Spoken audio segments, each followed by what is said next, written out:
Die behoefte aan vryheid en onafhanklikheid is 'n behoefte wat so oud is soos die mensdom self. Dit is dan ook die vernaamste rede waarom honderde Kaapse koloniste besluit het om in 1836 en 1837 die Kaapkolonie in georganiseerde trekgroepe te verlaat en elders 'n heenkome te vind, vry van die beklemmende wette en maatreëls van 'n Britse bewind. Die groot trek het sy beslag gekry. Hierdie voortrekkers of boere sou voortaan 'n leidende rol in die geskiedenis van Suid-Afrika speel, soos dit hier in 'n vries in die Voortrekkermonument in Pretoria uitgebeeld word.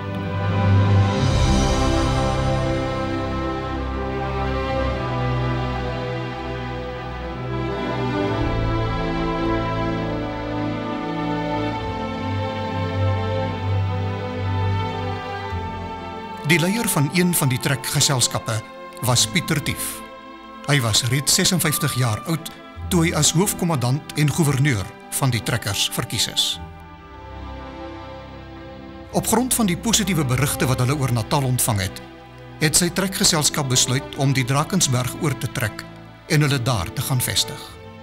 Retief was inderdaad ingenome toe hy in 'n paar manskappe in Oktober 1837 met 4 waans vooruitgetrek en met hulle oortog oor die Drakensberg die pragtige Natalse landskap aanskou het.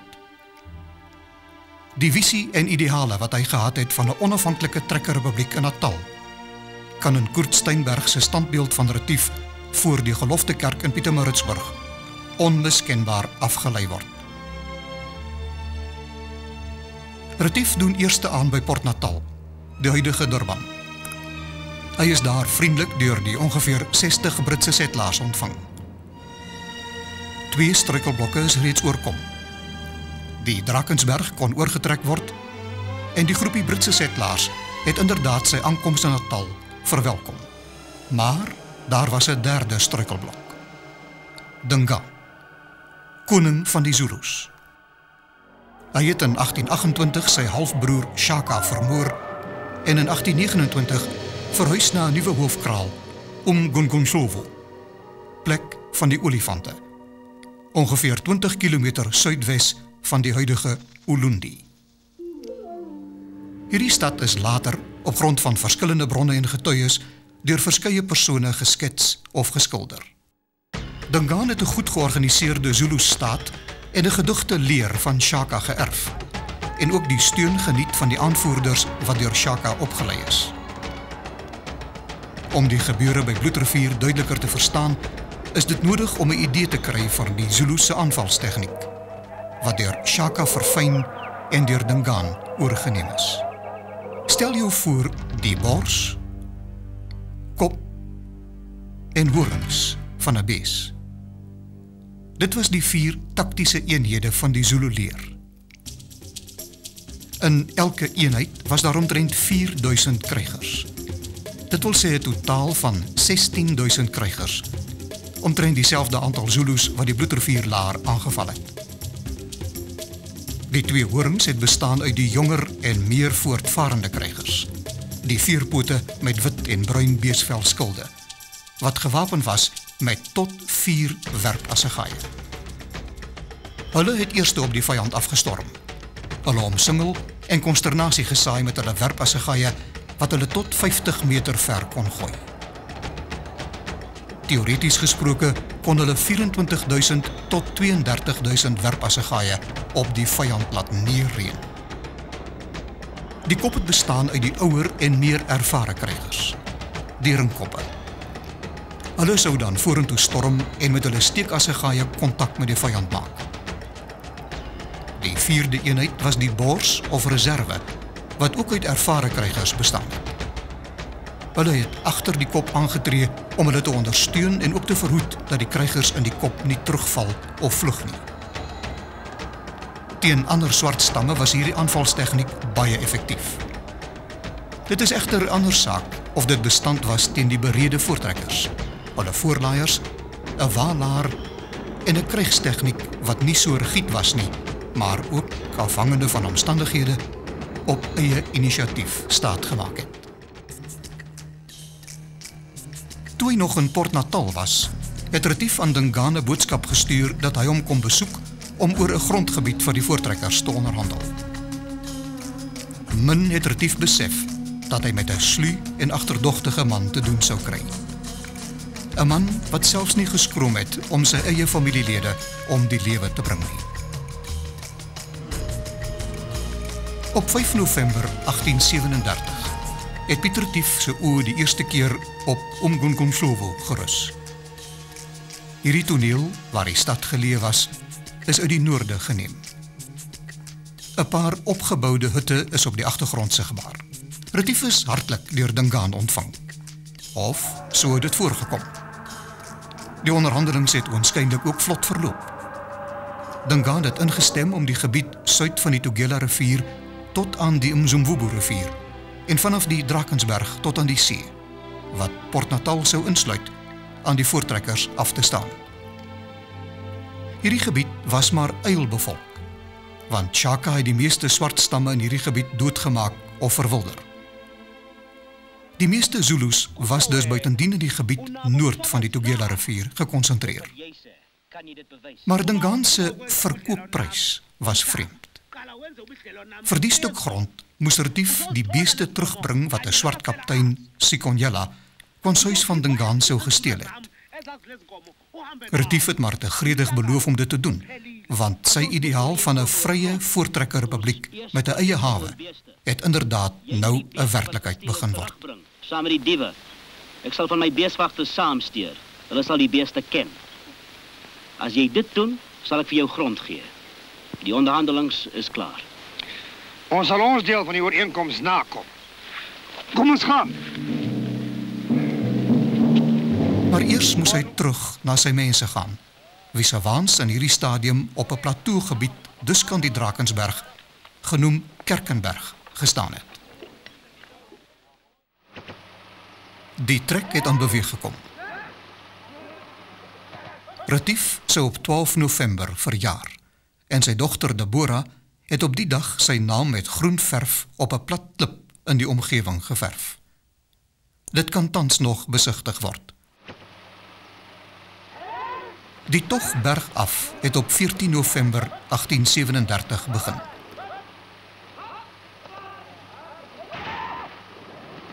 Berigte oor die sukses van sy onderhandelings met Dingaan het ook ander trekgroepe bereik en hulle het hul ook nou na Natal begewe. Onder andere die trekgroepe van Gerrit Marits, A.H. Potgieter en Piet Uys.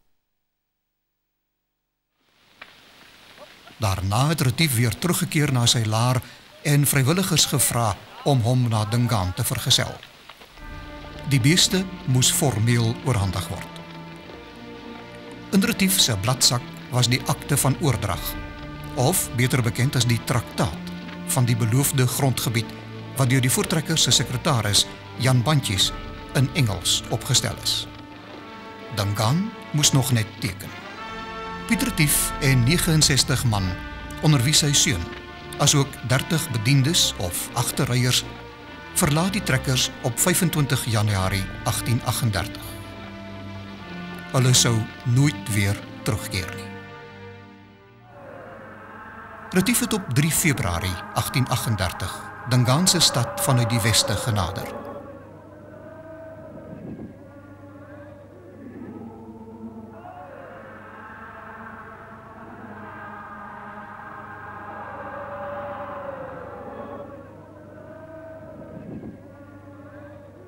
Die akte van oordrag is deur ene Halstead, 'n Engelsman van Port Natal, wat Zulu goedmagtig was en telkens as Piet Retief se tolk opgetree het, aan Dingaan verduidelik. Na vele vrae en verduidelikings het Dingaan die akte van oordrag onderteken. 3 trekkers en 3 hoofraadgewers van Dingaan het as getuies geteken. Dit kon Retief gewees het wat die name van hierdie raadgewers op die akte van oordrag geskryf het. Toe het die feesvierings begin.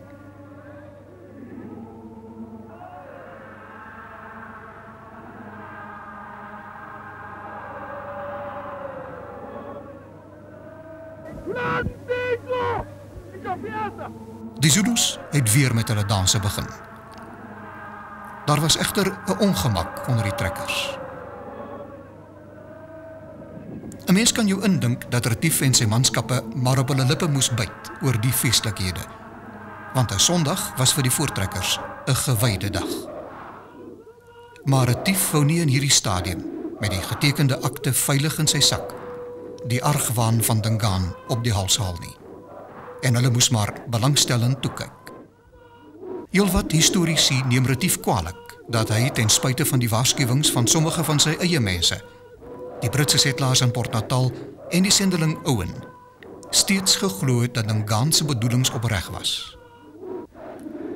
Retief was ook daarvan bewus dat die grondgebied wat hy verkry het, reeds deur Dingaan aan die Britse setlaars in Port Natal beloof is. Maar sy ideaal van 'n veilige en onafhanklike trekkerrepubliek was so te sê verwesenlik, en hy was haastig om na sy mense terug te keer. Retief wou al die maandag 5 Februarie vertrek het, maar toe laat Dingaan hulle weet dat hulle hom eers die volgende dag, 6 Februarie, moet kom groet. Soos die gebruik was, is hulle gewere en perde buite die stad gelaat.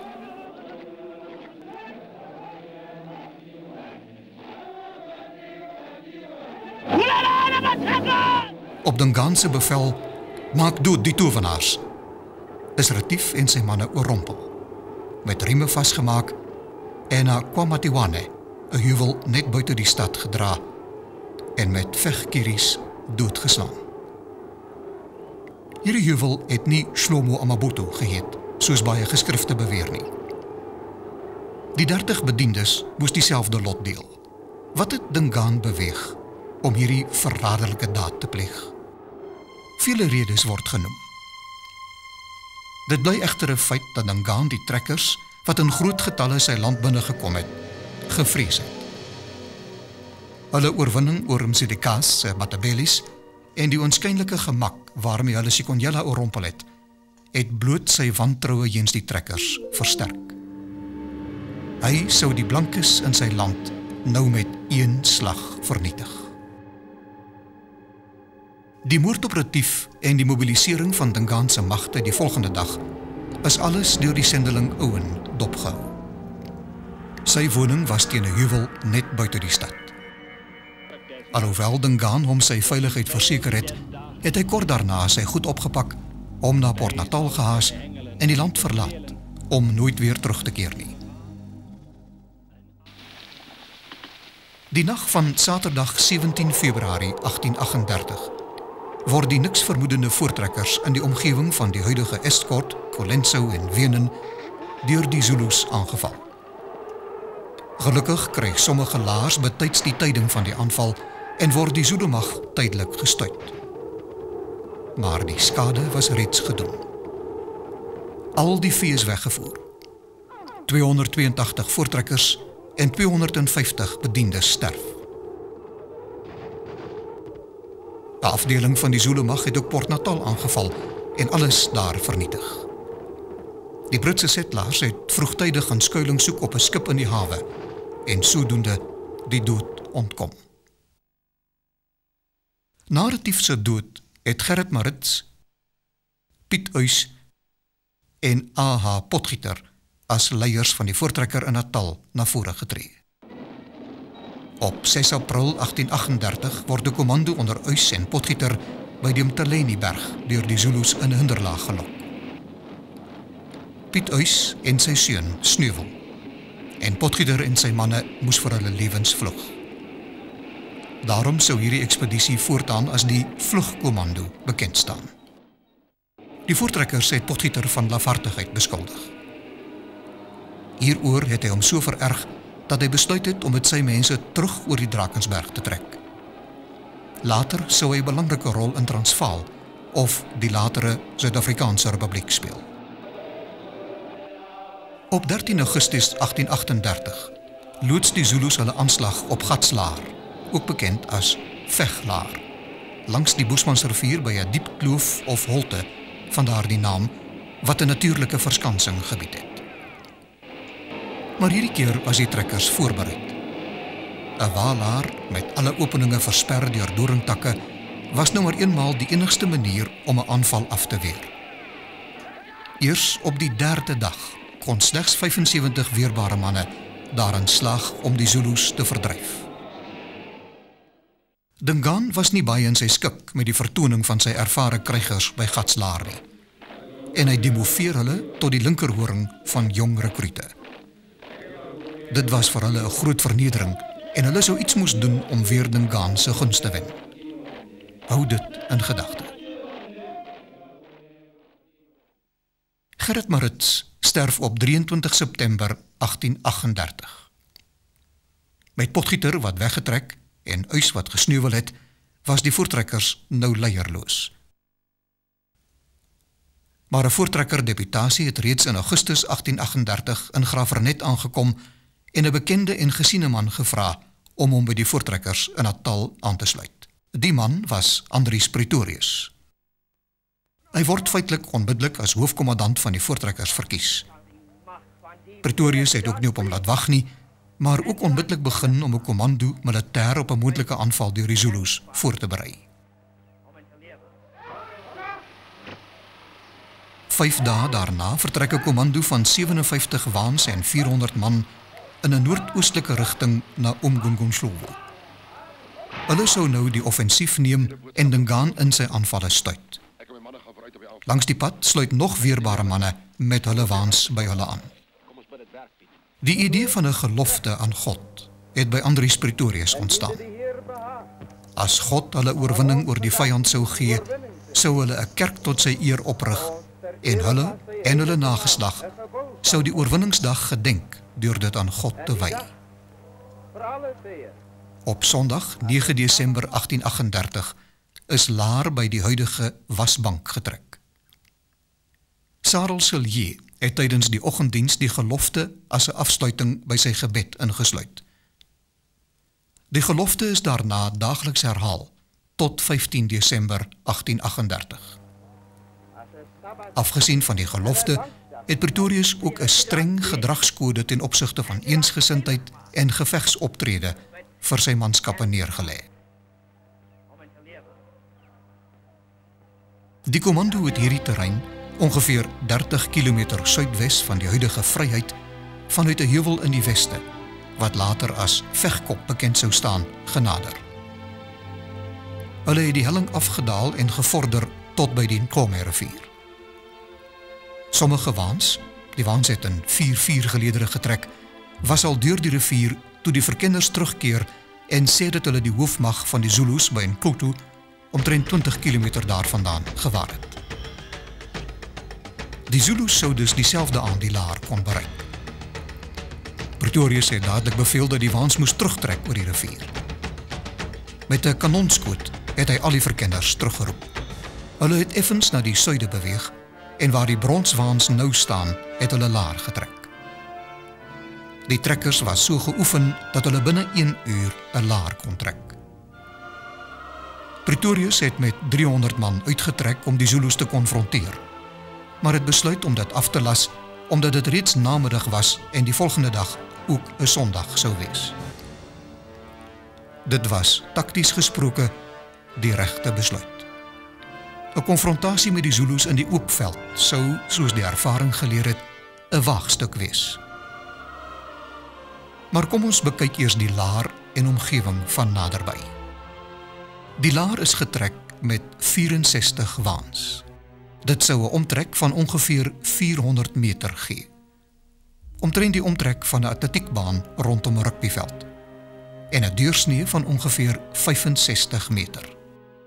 Met 10 osse per wa was daar 650 osse in die Laar wat met rieme aan steekpenne in die grond vasgemaak is. Die osse was uitsonderlik mak en seker redelik gewoond aan die knal van gewere en kanonne. Na skatting was daar ook ongeveer 750 perde. Die mannekrag het bestaan uit 464 trekkers, insluitende 3 Britse setlaars, ongeveer 100 Christen Zulus wat saam met die setlaars gekom het, 100 agterdrywers en nog ongeveer 120 anderskleuriges. 'n Totaal dus van ongeveer 800 man. Slegs die trekkers en die 3 Britse setlaars sou aktief aan 'n geveg deelneem. Die ander sou die vee versorg of help om die gewere en kanonne te laai. Die openinge tussen die waans was ongeveer 2 meter breed. Dit is toegemaak deur veghekke wat op Pretoria se versoek vervaardig is, nog voordat hy by die voortrekkers aangesluit het. Hy het geweet dat daar nie altyd doringtakke op die terrein sou wees om al die openinge tussen die waans te vul nie. Daar is ook veghekke tussen die voor- en agterwiele van die waans geplaas. Die veghekke is aan die waans vasgeketting. Hierdie veghekke sou keer dat die vyand nie die laar binnendring nie. Die grofgeskut het bestaan uit 3 kanonne. Een by die hoofingang aan die noorde kant, een aan die noordweste kant en een aan die ooste kant. Die kanonne is spaarsame gebruik, want dit het baie kruit gebruik wat meer effektief deur die voorlaaiers, gelaai met lopers, benut kon word. Die hoofingang aan die noorde kant is gesluit deur 2 waans wat ingeswaai was met die dusselbome aan die binnekant van die laar, sodat die hoofingang maklik oop en toegemaak kon word deur slegs die 2 waans vorentoe of agtertoe te stoot.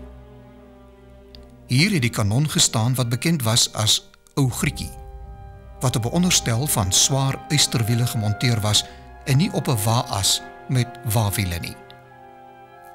Op wa-wiele het die kanon die vuil manier gehad om agteroor te swaai as dit afgevuur word. Ou Griekie kan steeds besigtig word in die Voortrekkermonument in Pretoria.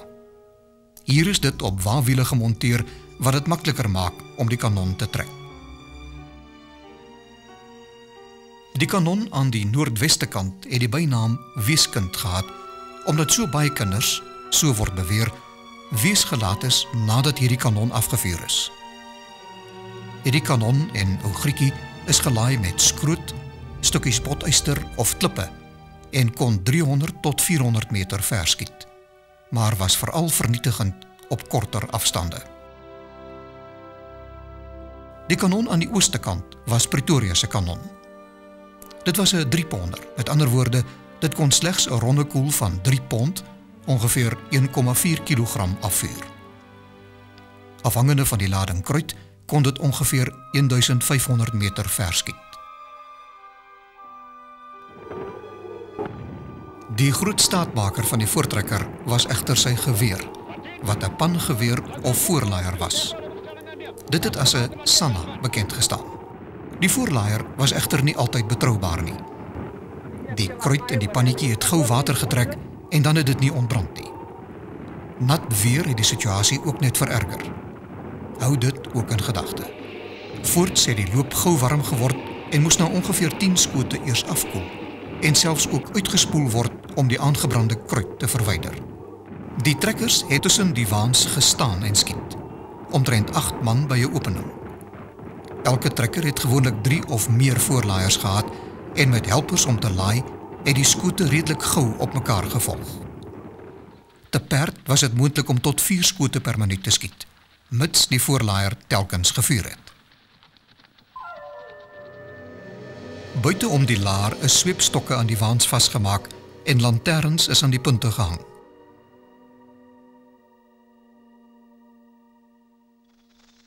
Alhoewel die vlammetjie maar flou was, sou 'n mens tog in die donker 'n bewegende gestalte naby die waans kon opmerk.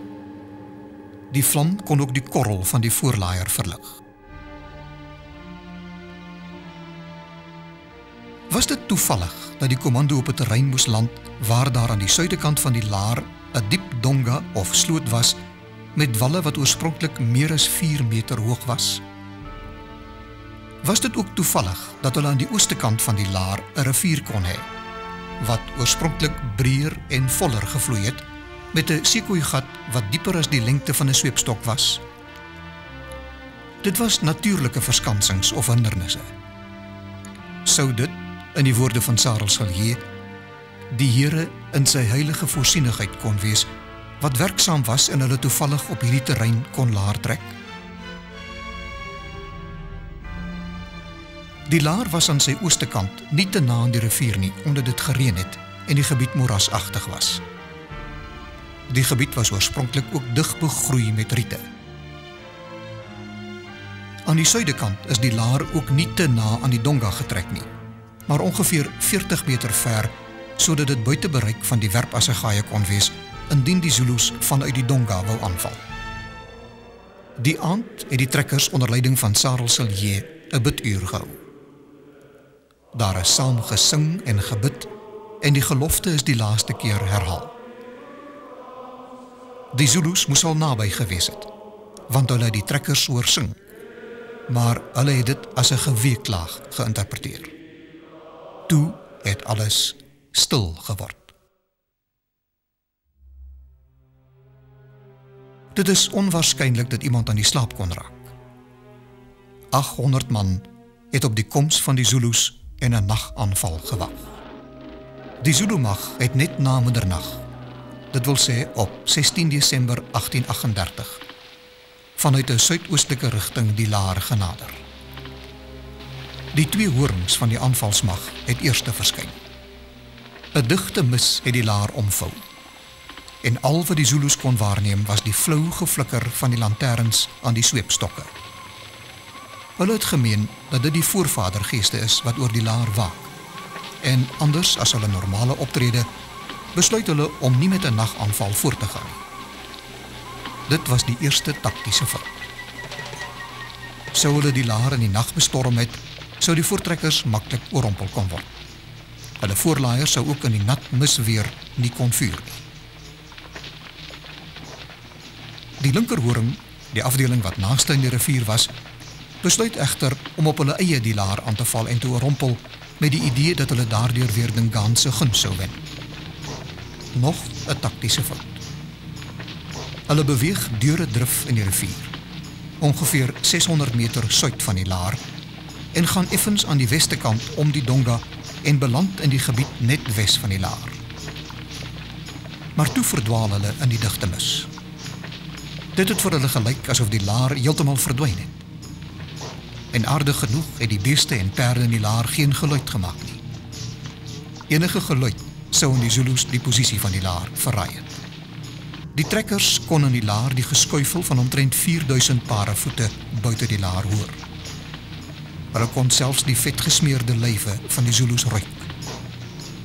Uit radeloosheid neem die verdwaalde linkerhoring toe maar plaas in 'n halwe sirkel, ongeveer 100 meter diep en ongeveer 50 meter van die laar af. Die toneel was ingeklee, verseker die bekendste, grootste en mees unieke slag in die geskiedenis van Suid-Afrika.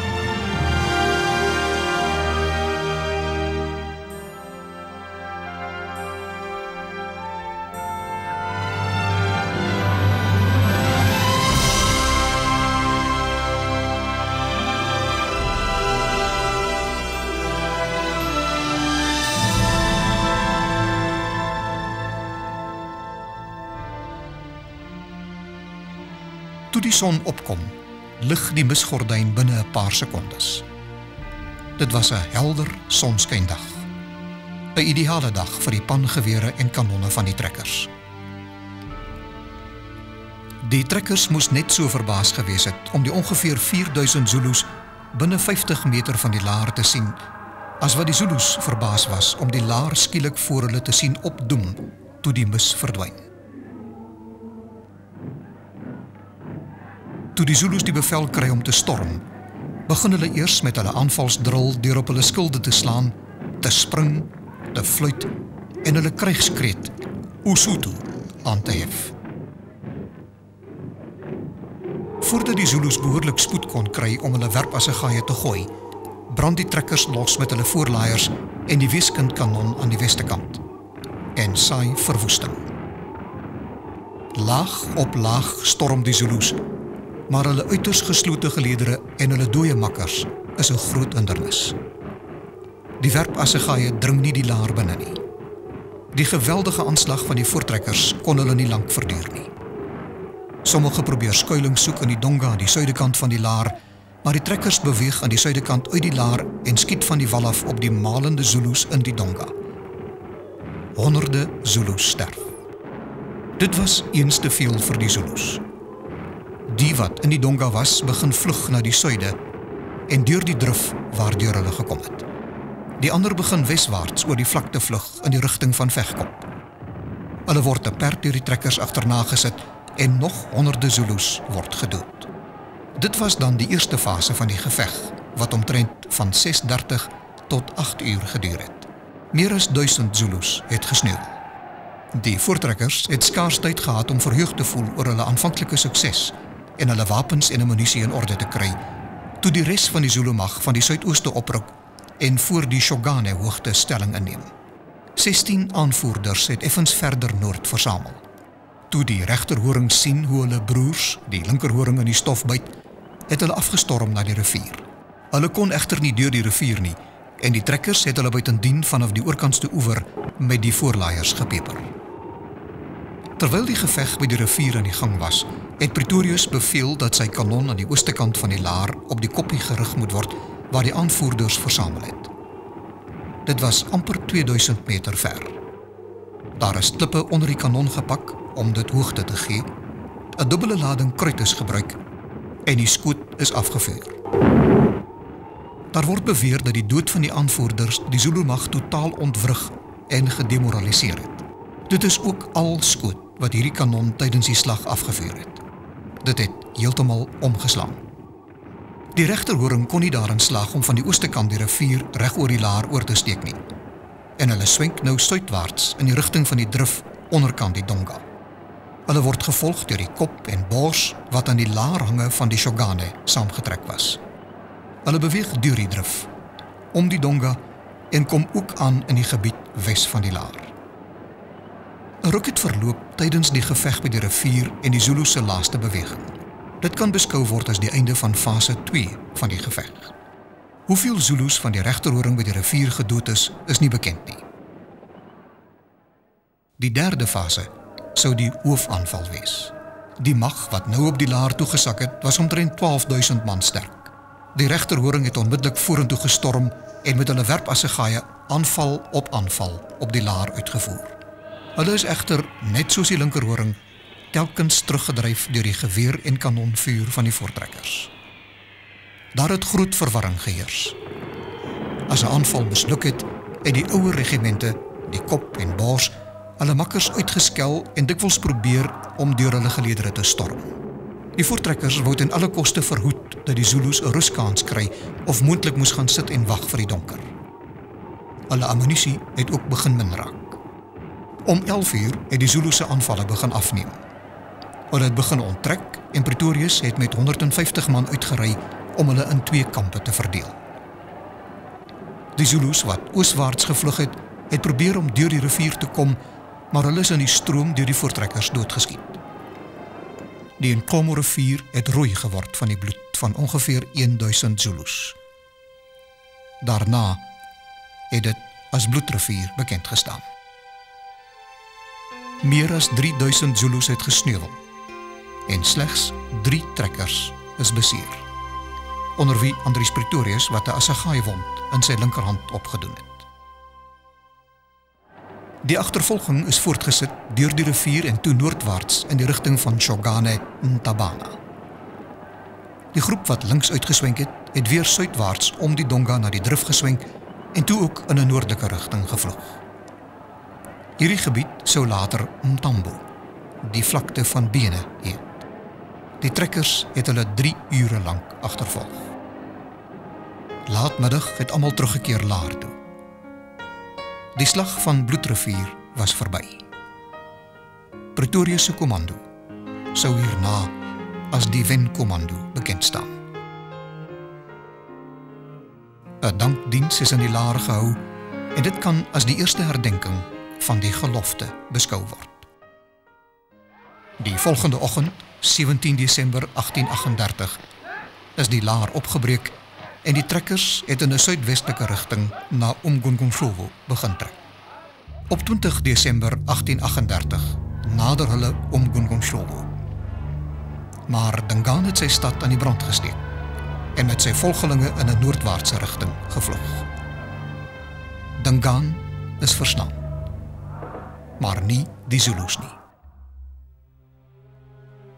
Andries Pretorius en sy voortrekkers maak op 22 Desember 'n gruisame fonds op KwaMatiwane waar hierdie monument staan wat in 1922 opgerig is. Die beendere van Piet Retief en sy manne. Hulle het Retief se geraamte erken aan stukkies klere en sy waterbottel en bladsak. In die bladsak was die akte van oordrag wat Dingaan onderteken het. Nog heeltemal ongeskonde. 3 dae later was dit Kersfees. Maar dit was maar 'n droewige Kersfees vir die voortrekkers. Op die dag het hulle die beendere van Retief hulle net onderkant die koppie begrawe. Die graf is in 1920 gerestoreer en hierdie grafsteen of gedenkteken is toe aangebring.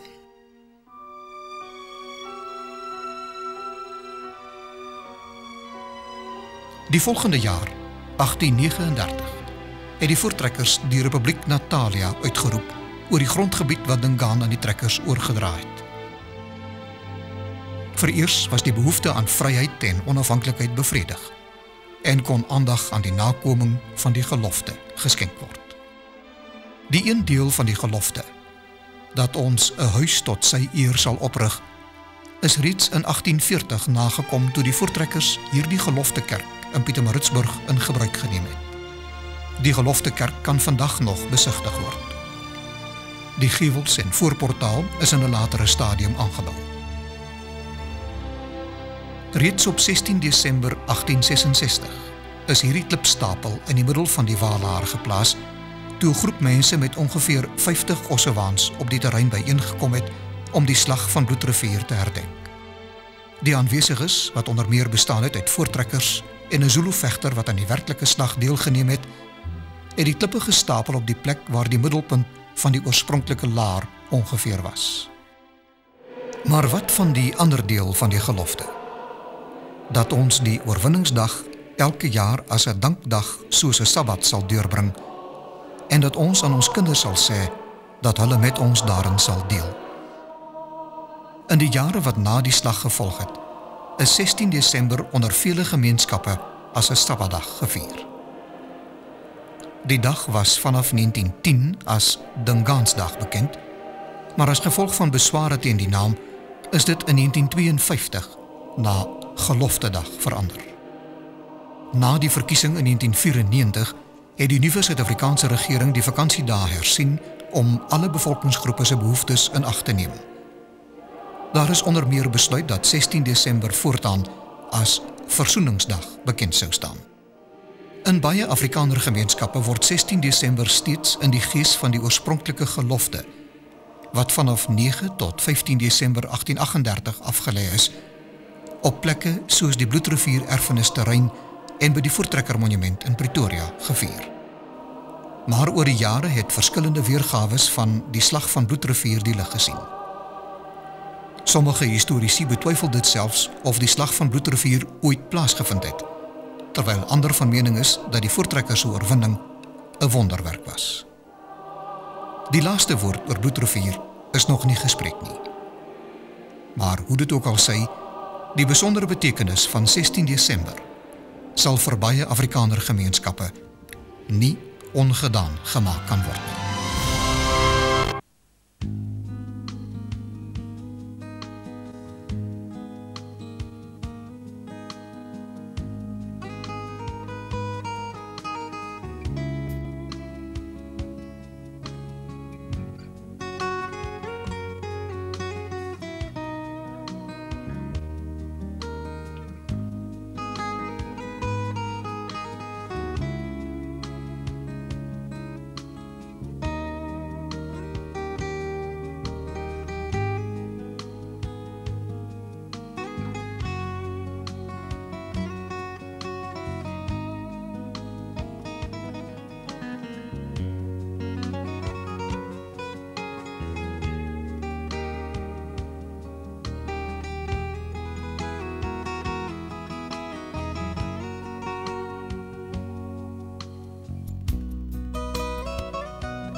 Ek wou my woorde neerskryf, nie om digter te wees, maar om my kort verblyf op die lewensvlakte te herleef.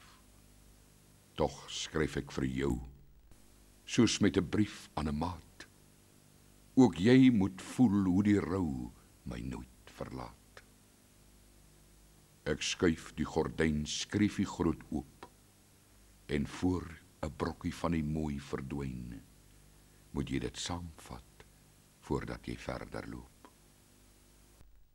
Ek laat die soeke na wat hul bedoel, aan skilders en digters oor. Ek wil dat jy moet verstaan en voel, voor ek die sin in kuns en metrum verloor. Sou ek die blinder groter oopmaak, sou jy dalk soos 'n vlinder in my bisiegras gedagtes verstik raak.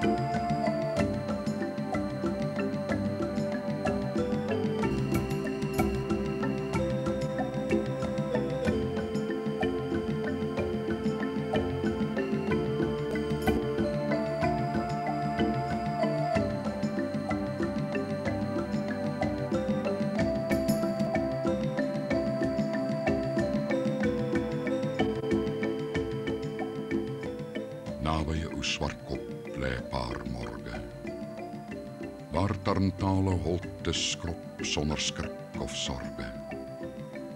'n stukkie land en 'n stukkie vlei, 'n ou voor en 'n enkel koeiperboom, waar tinkinkies in bly. 'n paar bees wat loom in vleigras en bissies by. Dis die plekkie waar my hart altyd agterbly. 'n eindelose wye land, met vlaktes, bos en berge, waar gemsbokke in die sand die warm winde terge. 'n hartseer land, droef en droog deur die son verbrand. Dis waar haar verlange altyd brand.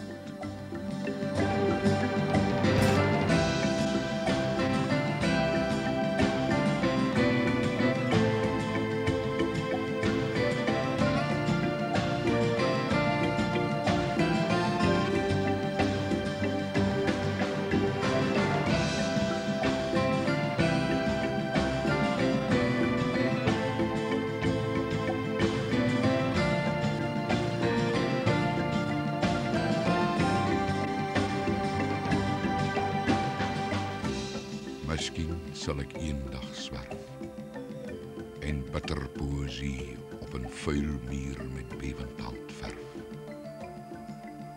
Op winteraand met hekse uur, 'n dronke hoop dat jy sal verstaan waarom ek die gryspad loop en as mens so moet vergaan.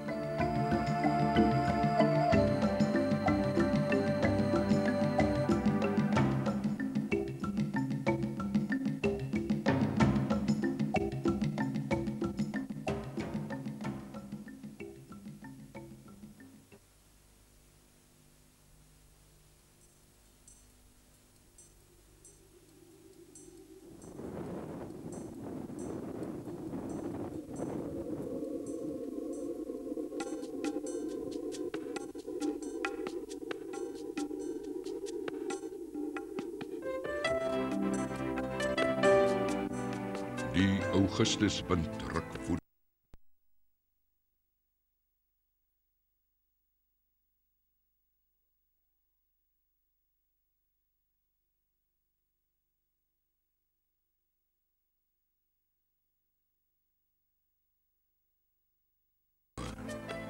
Bloegems en pieperboom buig laag voor sy mag. Bladwisselbome skud wakker uit hul winterslaapdrome en beeste staan traanoog, ruggekeer teen sy mag. Stofwolke seil oor die vlaktes en jag oor die pad, dreunend die suis van die wind oor die rande, vullis en oulap, blikke en plastieksak, smyt hy veragtend in die strate van die dorpe en die stad. Hy ruk aan die deure en vensters van huise, onsigbare boodskapper van die reën. Eersdaags gryp hy die wolke se sluise en ruk met nog groter mag teen die peperboom en die bruin baksteen. Dan plof hy die druppels op die kalkwit stof en sleep suisend die bye met hom mee. Hy skreeu deur die bome as die donder rondplof, maar gaan lê beskeie as God sê nee. Die ou mense sê hy gaan slaap in 'n grot waar hy stil bly lê tot die bome weer bot.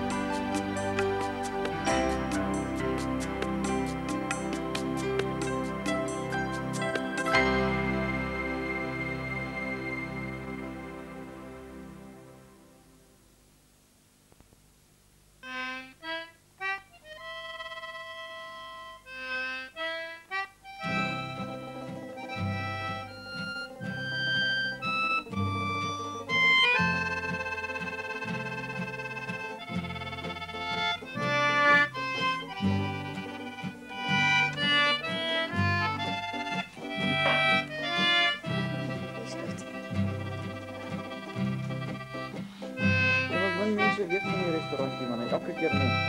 Dan neem ek dit af en dan weet ek nie waar het word van die tyd.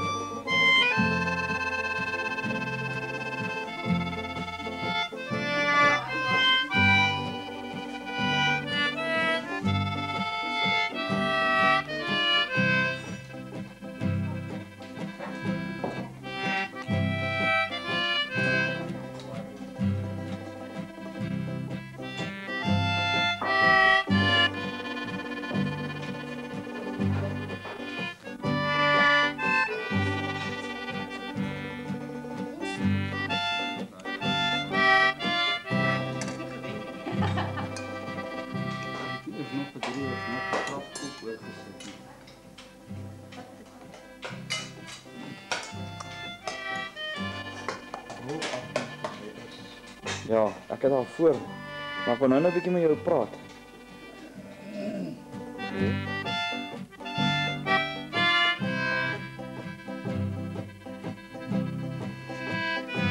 Ja, dit is vir my baie lekker om vanoggend met Dawie Viljoen te praat. Dawie is die bestuurder hierso by Bloedrivier se oord hier tussen Dundee en Vryheid in Natal.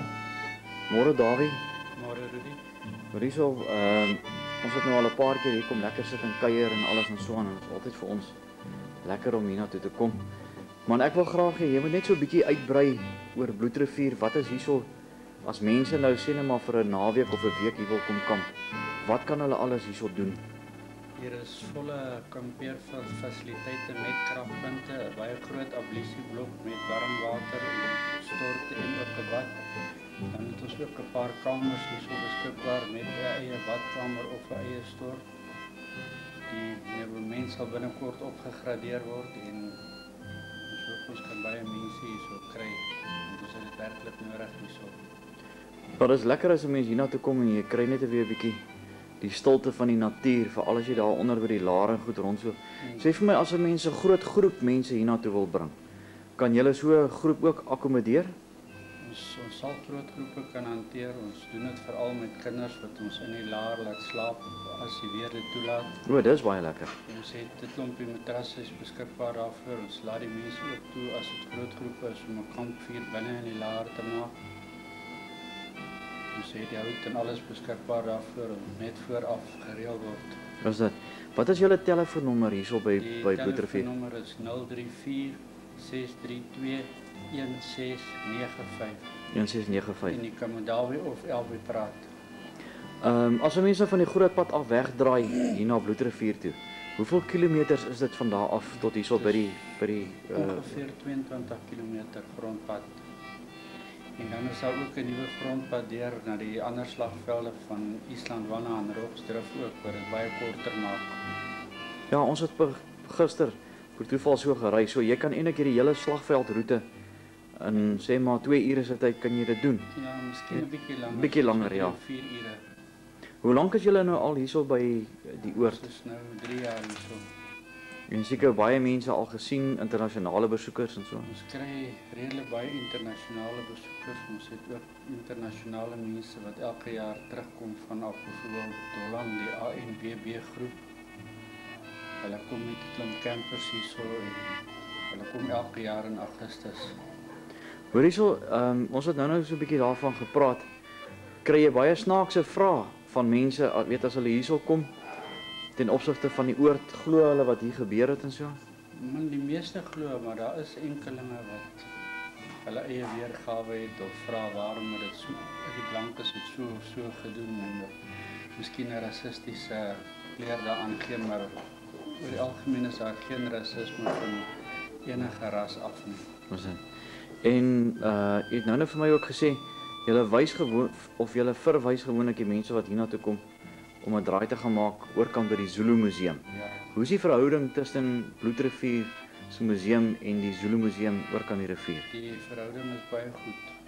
Alhoewel hulle op hulle eie is en ons op ons eie is daar 'n goeie verhouding tussen die mense wat aan beide kante werk.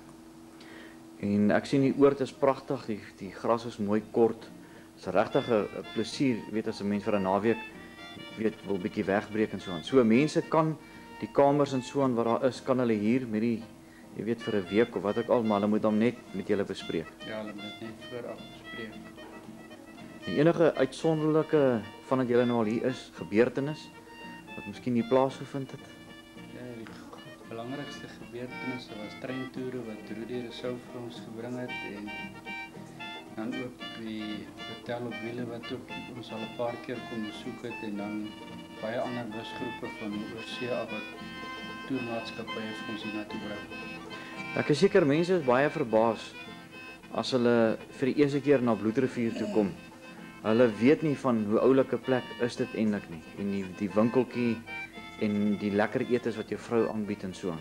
Nee, hulle is nogal, dink dit is maar so baie van die ander slagvelde waar daar net 'n klein monumentjie is en hulle is heel verbaas om te sien dat hier ontwikkeling is en dat die plek aangaan en ook baie netjies gehou word. Ja, dis nogal lekker. Sê vir my gedurende Desember maand, die 16de Desember, het julle enige verrigtinge wat hulle aanbied hierso by Bloedrivier? Ons het die fees, ons het elke jaar heel wat mense, hier was verlede jaar plus minus 1200 mense gewees. Die oggend van die 16de word daar 'n kranslegging gehou. Daar word eers 'n groot oggendgodsdiens gehou, dan die kranslegging en dan die diens in die saal. En daarna is daar een of ander geskiedenisskrywer wat bietjie meer van die geskiedenis vertel. Hierdie jaar kry ons professor Erik Holm wat vir ons kom wys hoe 'n wawiel se yster omgesit word. Verlede jaar het ons iemand anders gehad, die vorige jaar het ons Dr. Dassenwil gehad wat vir ons ook van die geskiedenis vertel het. So dit is baie interessant. Die hoofspreker hierdie jaar sal Dominee Mossie van der Berg wees.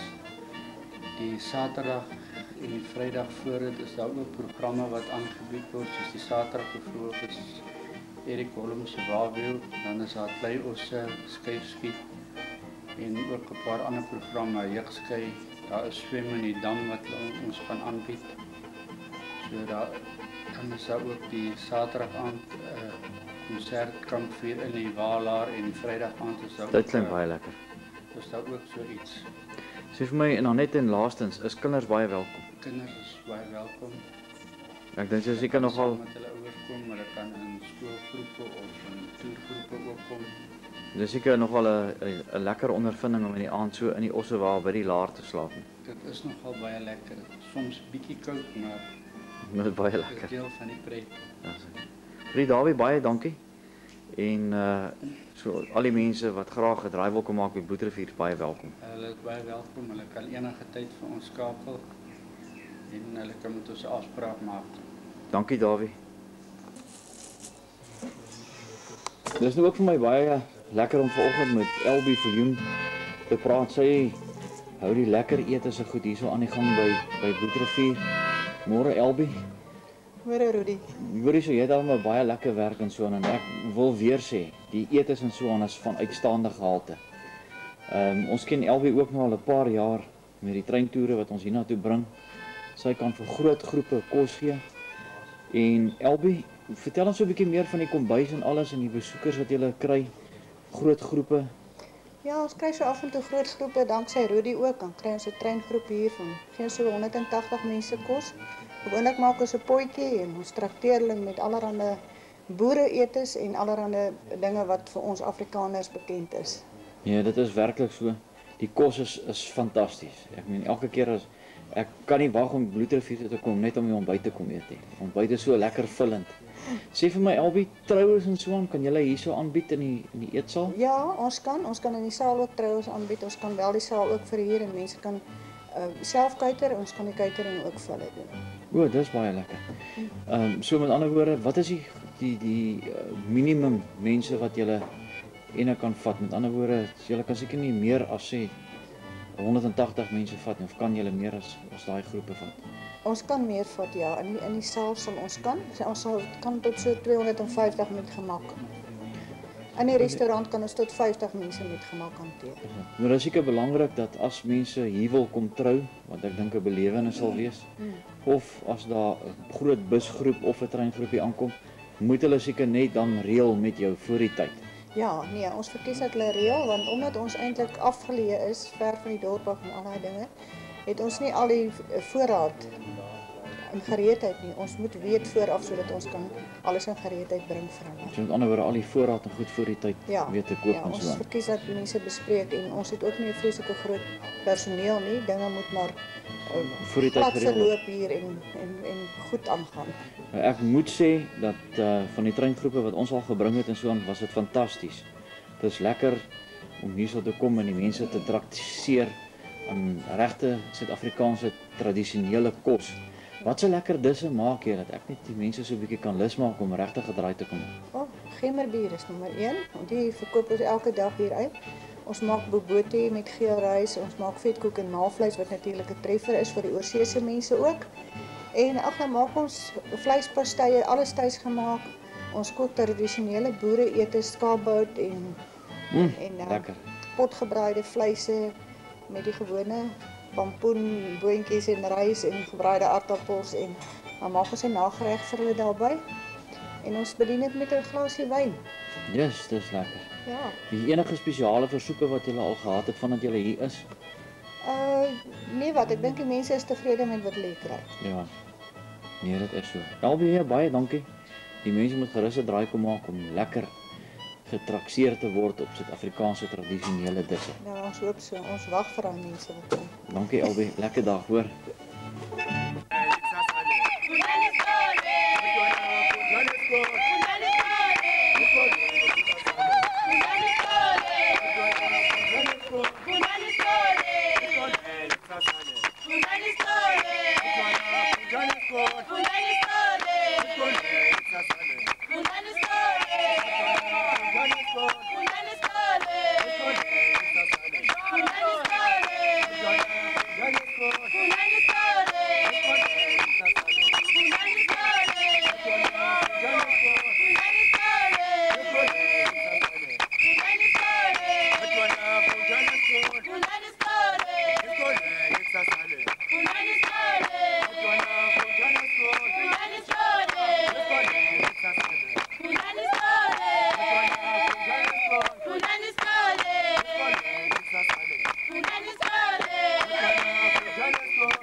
Majuza kwabo la. Eh. Kwabo kusondele mbida. Hayi Puxani, bo! Cima, Osano! Sacrificou sono, Matela!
Roep die ander mense wat daar binnekant is, hulle moet kom kyk by hierso.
Dankie Magda.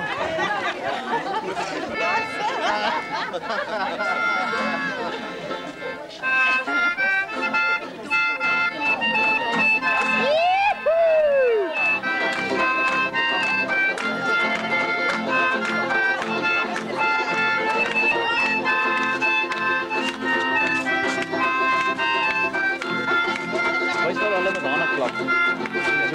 Wys maar hulle. Kom man.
lekker Zulu.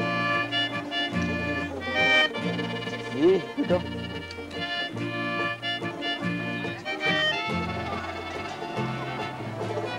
Nou, binnenkant is die slaaier. Hey, weet jy, hulle sal daar nie so gelukkig maak nie. Hey, yes, weet jy. En nou ja, die groot groep het gearriveer.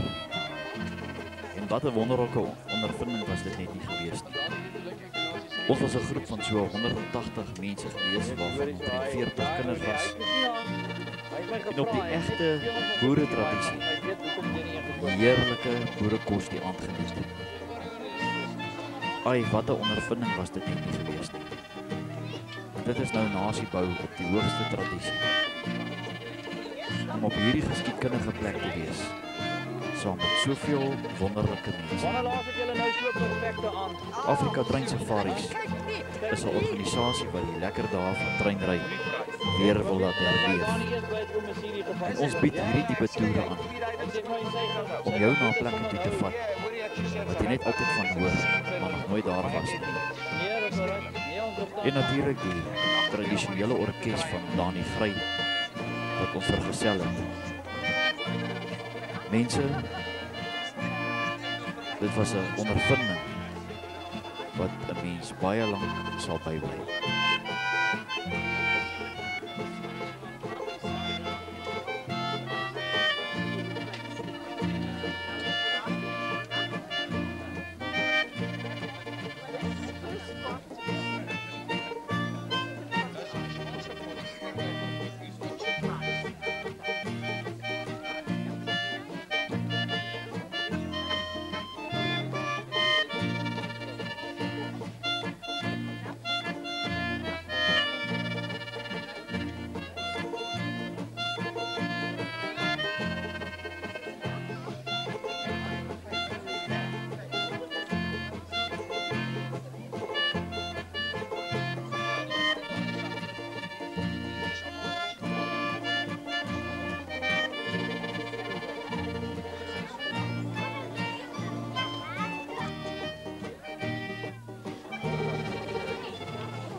Praat hard, jou toppies kan nie hoor nie.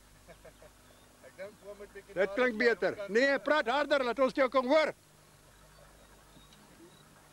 Dis al 146 prys hier.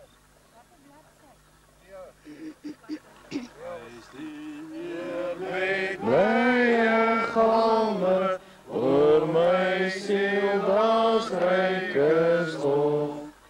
Al so lank ek leef my same, roep ek toe my as sy hom, en om wat sy guns my bied, altyd groot maak in my lied.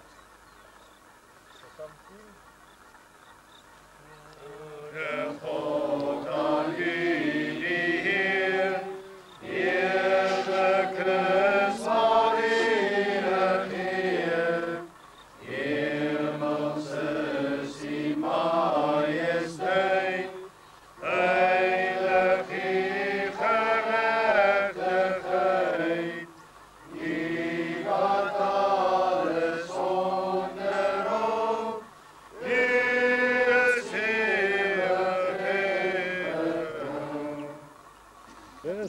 Beter. Ja, van waar is julle? My magte.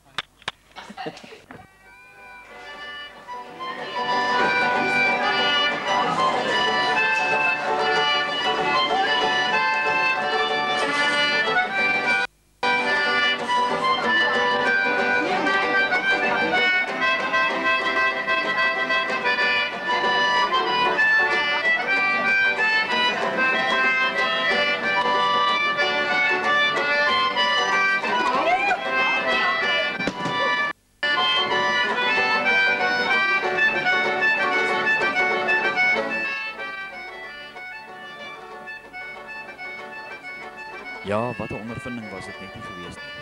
Na 68 jaar het ons weer met 'n treintoer probeer En dit wat die voortrekkers vir ons nagelaat het, deur Bloedrivier te trek met 'n ossewa. En dit het nie maklik gegaan nie en sowaar hierdie voortrekkers was geharde mense gewees.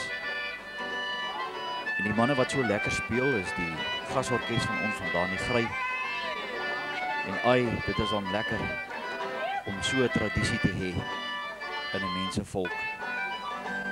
En hierdie was by Pretoria-stasie die Vrydag aand, waar ons soveel gaste gehad het, nie minder as 180 mense, om hierdie gebeurtenis saam met ons te beleef nie. Daar staan my jong vrou, wat gereed is om die mense te verwelkom, en dan ook van die orkeslede. En soos hulle sê, arme musikante, hulle het geen werk of bespreking of geld nie. En daai hou die klein geld aanbod, en dit het gegeld.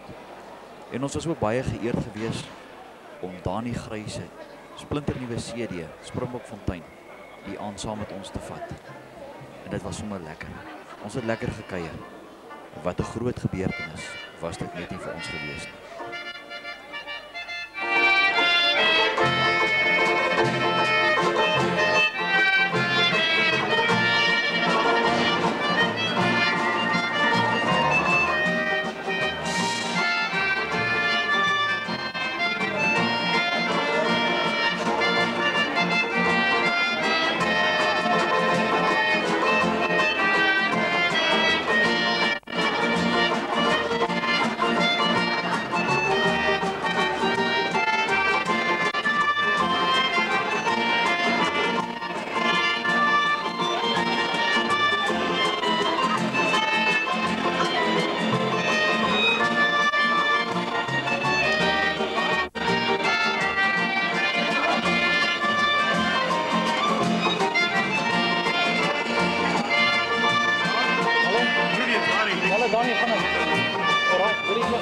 Hello, little one.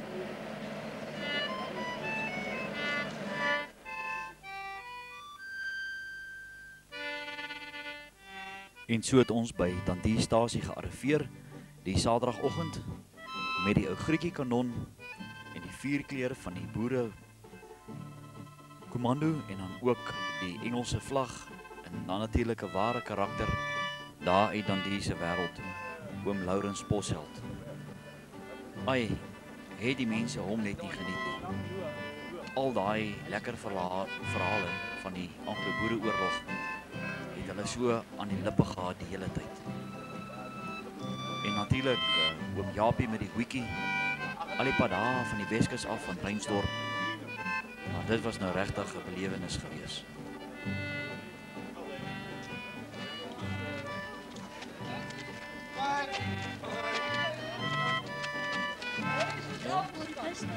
Ja, stom nog.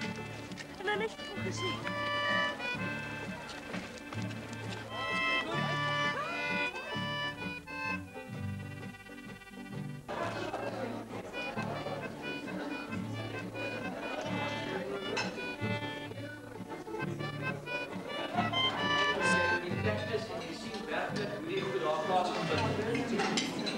Dit is pragtig, jy het gesien by die terrane die boere die Engelse beskikking groot gevat gehad.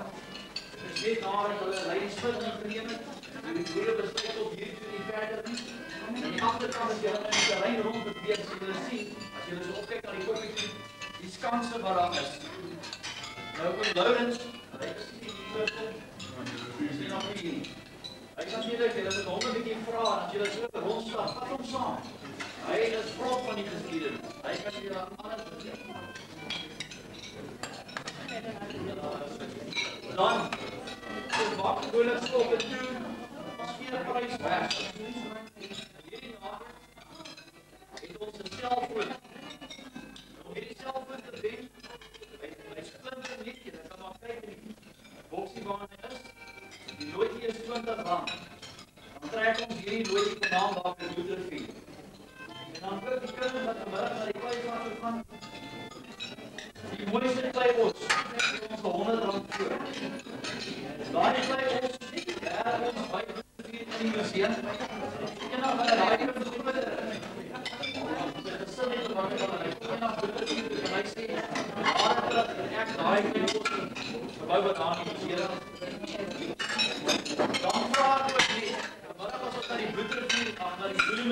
gaan. Dis 'n baie arme Zulu gemeenskap. Hulle gaan baie ons hier daai hê, dit potjies en allerlei ornamente. Ek vra maar asseblief ondersteun hulle ook daarin want dit maak dit net makliker vir ons om toere in die toekoms te reël. Hulle het wonderlike Zulu danse en ek dink hierdie kinders gaan vanmiddag verstom wees om te sien hoe staan hulle kaalvoet in die grond. Hulle het nog nooit iets gesien.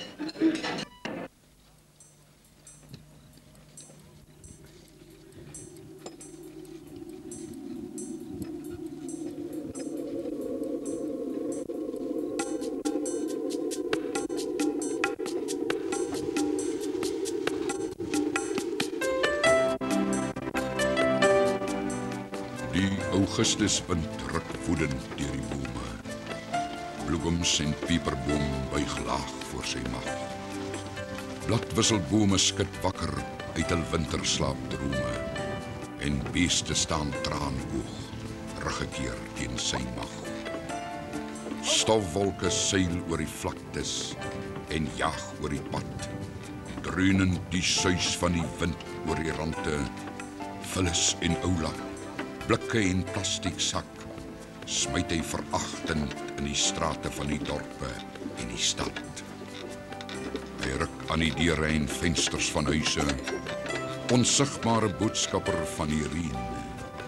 Eersdaags gryp hy die wolke se sluise en ruk met nog groter mag teen die pieperboom en die bruin baksteen. Dan plof hy die druppels op die kalkwit stof en sleep suisend die bye met hom mee. Hy skreeu deur die bome as die donder rondplof, maar gaan lê beskeie as God sê nee.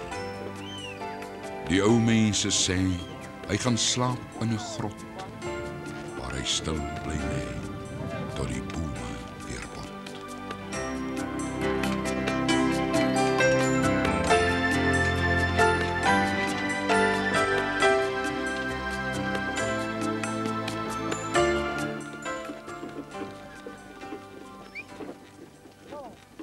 En hier is ons aan die oorkant by die Zulu Museum, besig om reg te maak vir die groot gebeurtenis, so aan die regterkant van die skerm daar die Bloedrivier.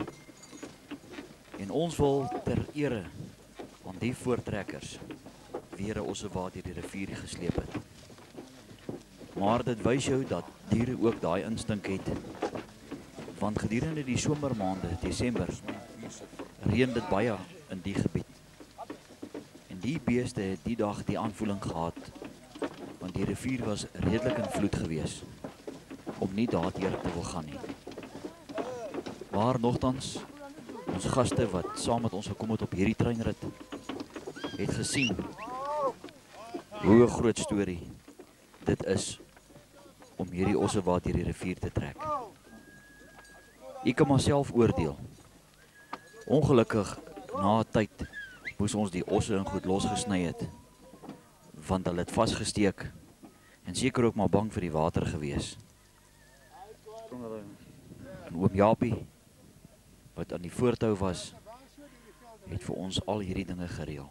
Oom Japie en oom Lourens, baie dankie. Hier kom die gaste aangestap, maar laat hierdie film maar sy eie verhaal vertel.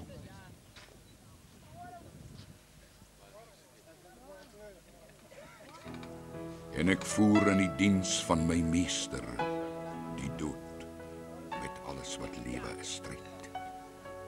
Heet soos my sonskyn en diep soos sy sand, en hard soos my berge se rots, is die wreedheid van weerwraak wat binne my brand. Is dit? Ek pak hierdie briek los. Hy is los. Is hy los? Ja, hy is los. Geen skoon, geen skadu. Kom Laurens, sê daar moet nog iemand om kom help as, want hy's 'n bietjie geen vleie my val. Oh shit. Hou tong lang hè. Kan jy nou weer hè?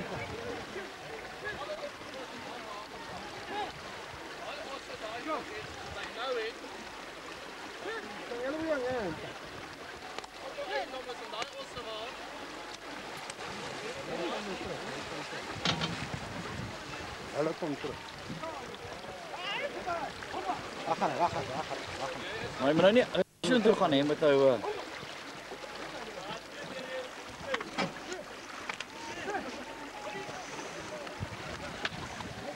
Hey! Kan jy nou kom? Hey, kom hey. Ja, bo, hey! Hey!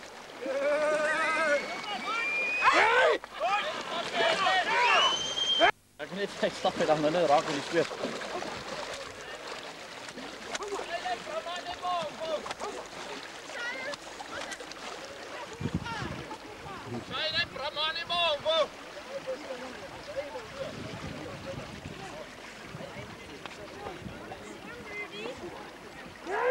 We're making history today.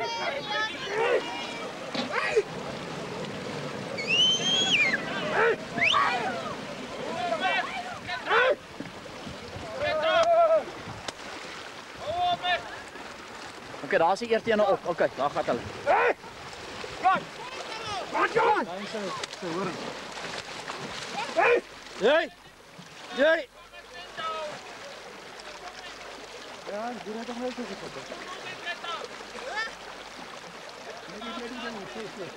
Hè? Maar as hulle nou net eers begin, dan sal dit reg wees. Ja.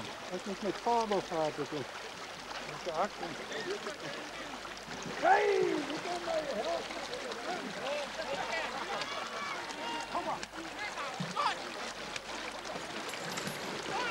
O, shit, hy is los.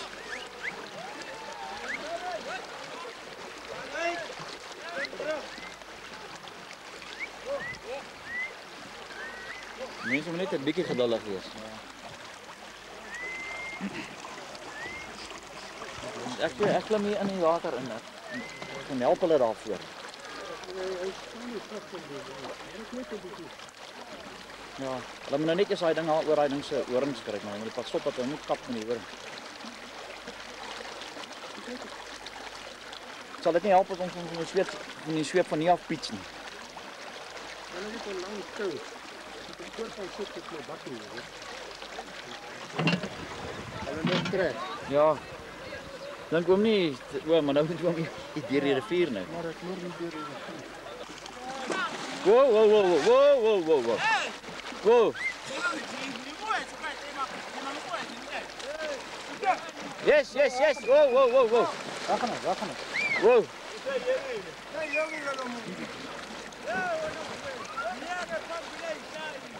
Nee, wat kan jy? Ai. Hey. Gaan na voor, trek hulle nou. Hulle sal gaan. Trek hulle nou. Hulle sal gaan ja.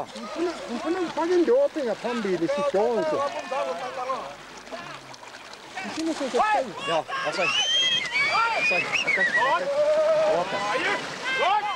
Wow. Hy het reg.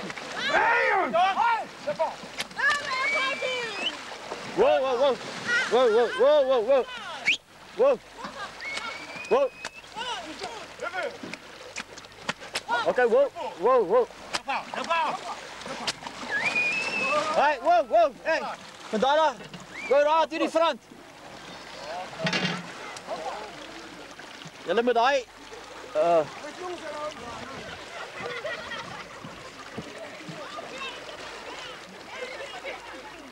Kom Laurens, as jy kom uit is aan die kant nie, sê vir hulle met die voorste osse slaan, dan sal hulle deurgaan.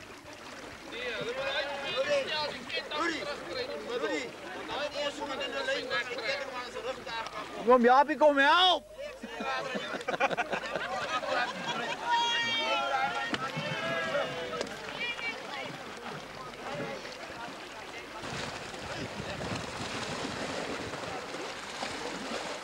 Is jy alright? Ja, is laag. Alright. Slaan daai voorste twee net saggies daarso. Net saggies. Ja, verstaan. Net saggies hoor. Ja. Wait, there seven. Ja, op, ja. Wat is wel? Hy was in die middel reg kry. Luister nou mooi. Ja. Hier teen ons van die voor nog staan. Ja, maar ons wil. Want as daai twee voorste osse nou loop, dan sal die agterste twee klaar regkom. Dis nou wat ek sê, dat hy ons los wil voor staan. En dan loop daai man die ons en dan speel op hierdie dat George! George! In front one. Whoa. George! Hi, sir! Hey! In front one. Whoa.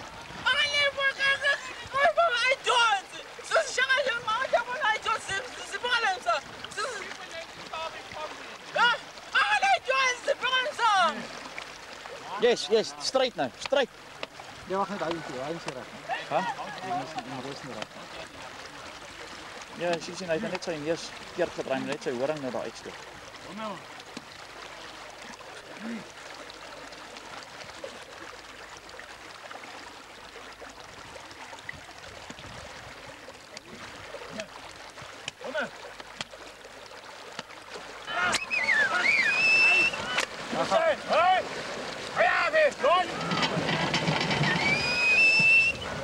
Okay, it's all right.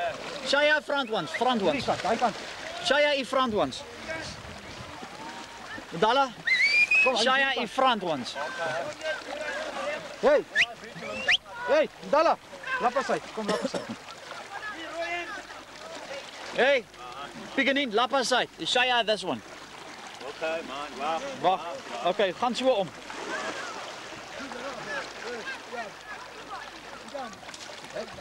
Ja.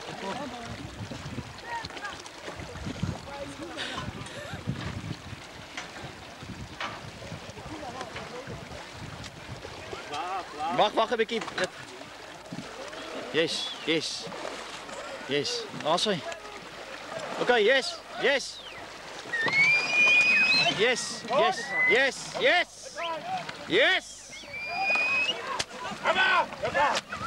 Okay, whoa. Shaya in front ones, man. In front ones. In front ones. Stop eens met de koor. Shaya in front ones. Shaya in front ones. Hulle sal hulle reg trek so.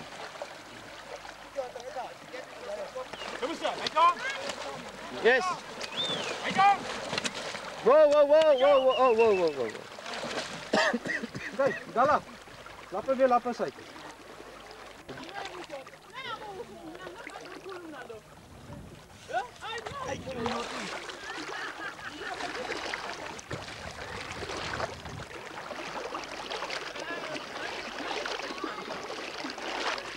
Ja, wel ons het probeer.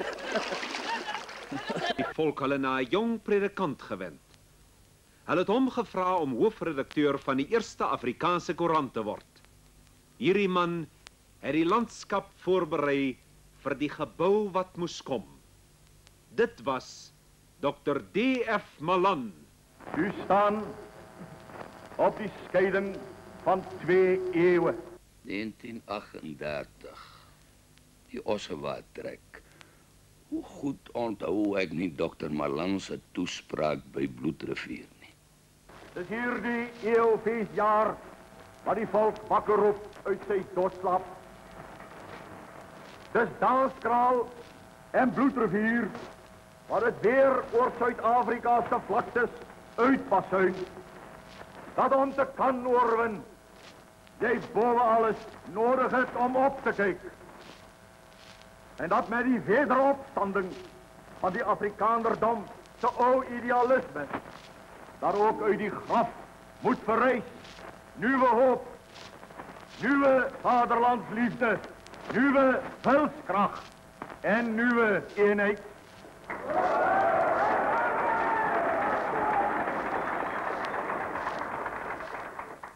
Nou is ons weer wakker geskud soos daardie jaar. Ek sal nooit Dr. Malan se kragtige wekroep aan die einde van sy toespraak vergeet nie. Vra hier vandag aan u en aan elke Afrikaner, roem Andries Pretorius met uw woord, maar roem hem nog die hoogste van al, met die daad en volg sy voorbeeld na.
En halfpad tussen 38 en vandag nog 'n groot gebeurtenis in die lewe van my volk. Hulle het in hulle duisende gekom en met boere geesdrif fees gevier. Die hange van Monumentkoppie het gedaver soos hulle juig en sing by die inwyding van die Voortrekker Monument op 16 Desember 1949. En toe breek die heilige oomblik aan met Dr. Malan aan die woord. Die uur is nou daar. Die sonnestraal uit die hemel val nou op die sarkofaag. Dit verlig nou daar die toewydingsgelofte wat nou en vir altyd diep ingegrif en onuitwisbaar op die hart van elke Afrikaner geskrywe moet staan. Ons vir jou, Suid-Afrika. Ek gee nou die teken vir die ontsluiting van die monument.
Volk van Zuid-Afrika, of ook u wat met trots op uw borst slaan en u zelf een Afrikaner noemt, waar gaan jij heen?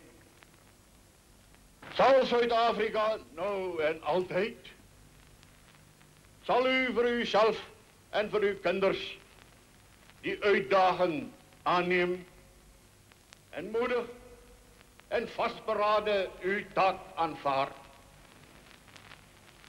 Waarheen Zuid-Afrika? Je antwoord hierop kan alleen door u zelf gegeven worden. Vandaag met die woord, maar daarna met die daad, als daar die zieldoorzoekende vraag om dan aan u opdringt. Afrikaner, o waardes, waar gaan jij heen? Staan dan stil en draai terug. Terug naar uw volk. Terug naar uw volkse hoogste idealen.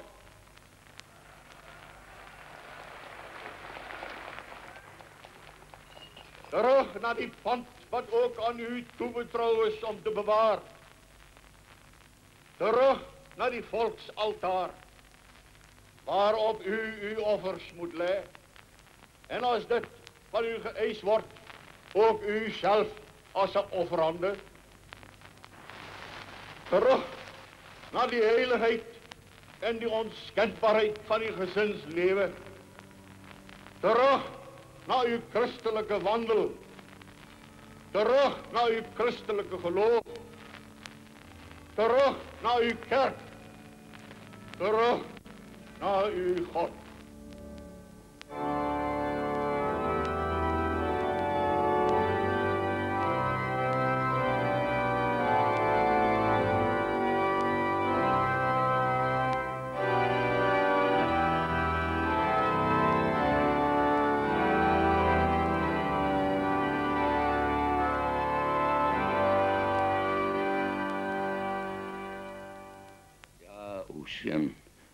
Hulle was die bouw met Hulle was die boumeesters, die argitekte van die republiek. Hulle en andere voor hulle. Generaal Beyers, generaal Joubert, generaal Delarey, de Wet, president Steyn, Paul Kruger.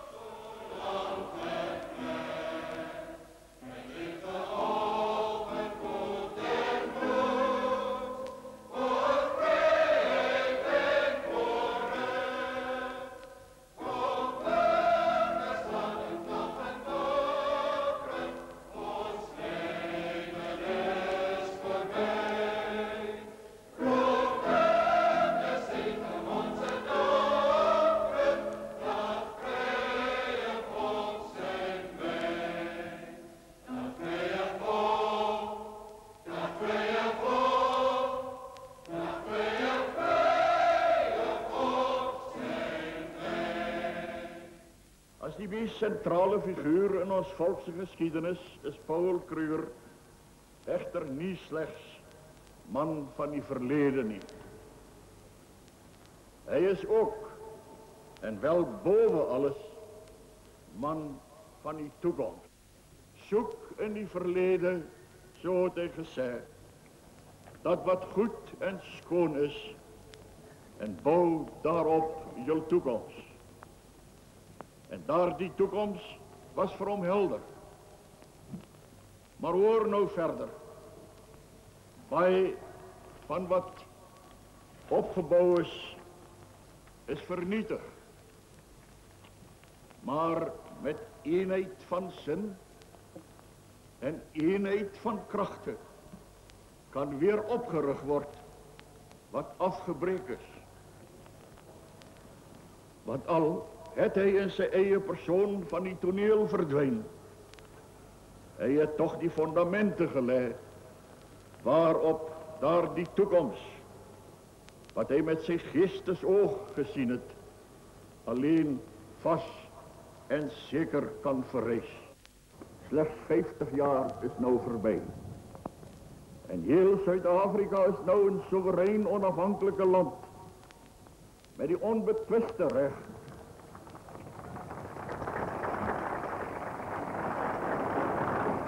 met die onbetwiste recht om op stadkundige gebied sy eie lotgevallen en sy eie toekomst te bepalen.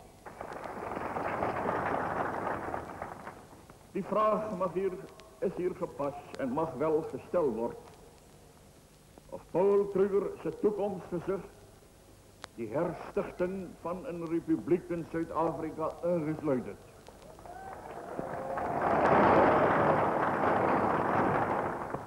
Daarop kan alleen geantwoord worden dat Paul Kruger gedurende zijn hele leven geen ander vrijheid als een republikeinse vrijheid gekend het nie. En wat die toekomst betreft, wie kan als hij feite vierkant in die gezicht wil kijken, daaraan twijfel dat een republiek zal komen.